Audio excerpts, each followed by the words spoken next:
For my simulation video, I did a company called New Heritage Doll Company, which is based out of Sacramento, California.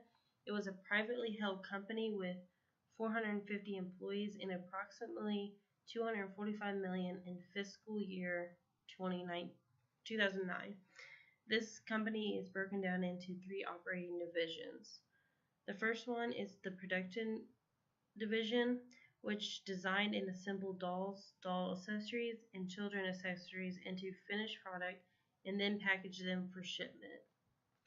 The second division is the retail division, which managed the sale of the dolls and accessories that the production division designed, assembled, and packaged. And then the third division is the licensing division, which was the rights to New Heritage's branded doll characters and storylines, which was to media publishing companies for the use of books, software, movies, and other products featuring the NH branded doll characters.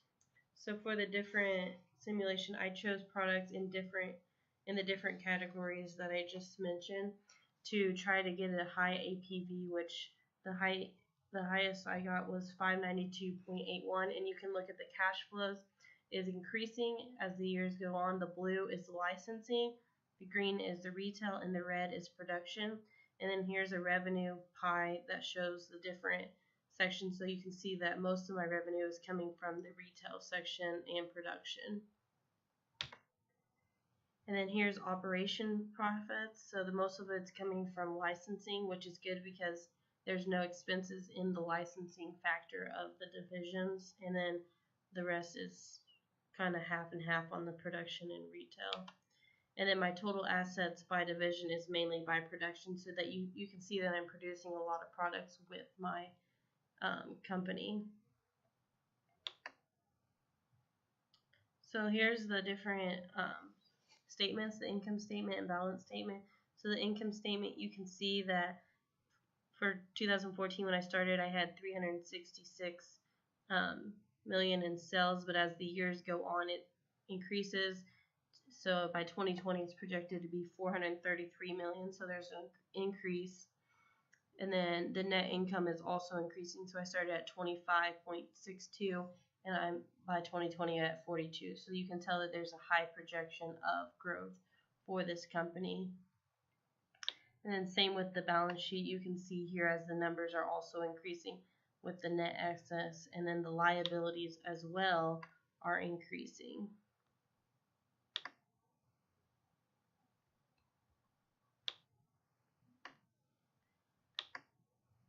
So here's the cash flow statement. So you can see the total cash flow was 18.57 million in 2014, and also this increases as the years go on. You can break it down into different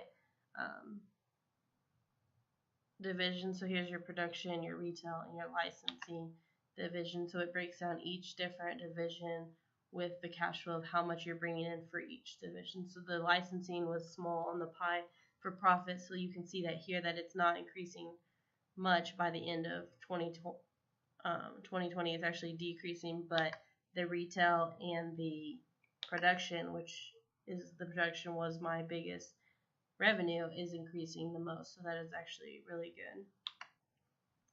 And then here's the historical analysis.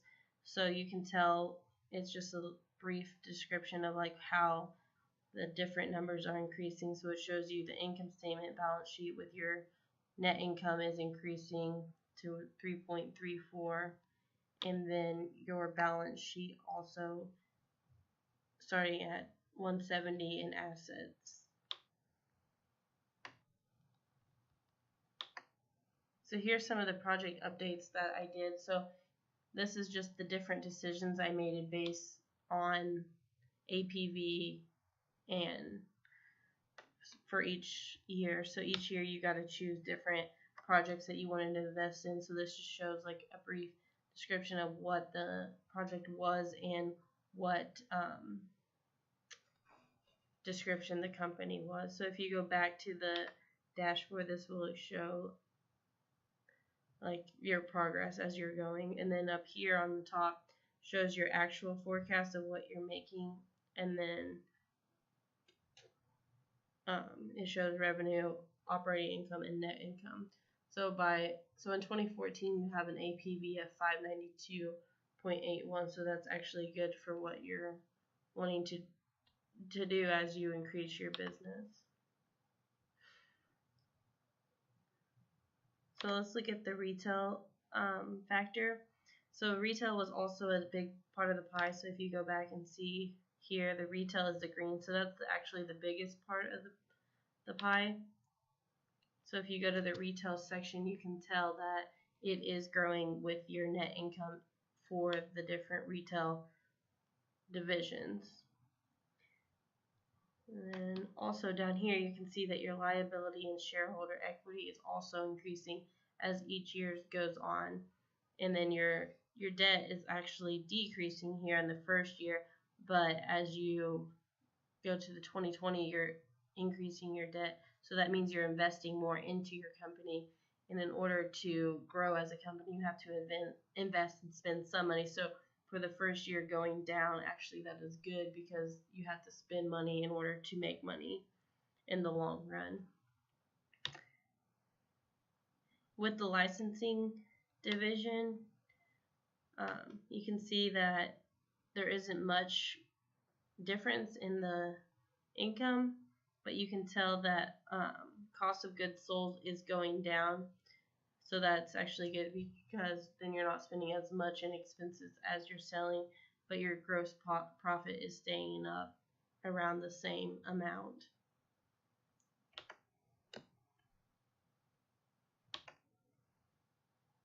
So this just gives you a small description of your project details. So it tells you what division you're working in and what your discount rate is. It also shows your investment analysis, so how much you're putting into the company for investing it, and then project income statement. It'll show you each project individually of what you're making as far as your sales and your revenue and your expenses as well. And it also will include your depreciation that you're getting from your product.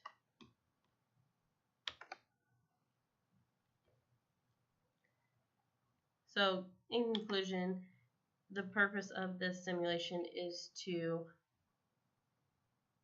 build revenue for companies. So as you can see, this specific simulation is improving because your product revenue is going up every year because the whole chart is increasing. So in that case, you know that you are changing the company to be better by investing in more projects than what they were originally doing.